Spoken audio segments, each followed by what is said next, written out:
যে নারী স্বামীর রাগ সহ্য করতে পারে না সে নারী কখনো সুখী হতে পারে না।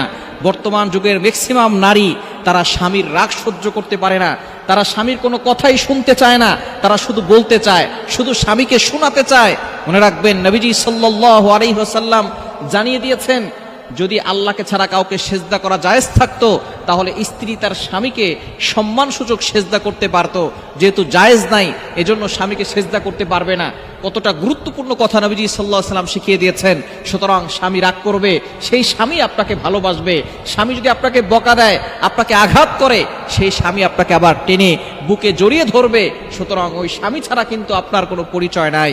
স্বামী ছাড়া বর্তমান যে সকল নারীরা ডিভোর্স প্রাপ্ত হয়ে গেছে, তালাক প্রাপ্ত হয়ে গেছে, তারা আমাদেরকে ফোন দিয়ে বলে, হুজুর স্বামীর অত্যাচার সহ্য করি নাই, এখন তার চেয়ে বড় অত্যাচার এখন হয়ে গেছে, বাবা মার কাছেও আমরা এখন বোঝা হয়ে যাচ্ছি। সুতরাং স্বামীর যদি খারাপ হয় তার জন্য দোয়া করেন, তার রাগটা একটু সহ্য করেন, একটু ধৈর্য ধারণ করেন। মনে রাখবেন, আপনার এই দুঃখ কষ্ট চিরস্থায়ী নয়। আল্লাহ তাআলা আপনার সকল দুঃখ কষ্ট দূর করে দিবেন।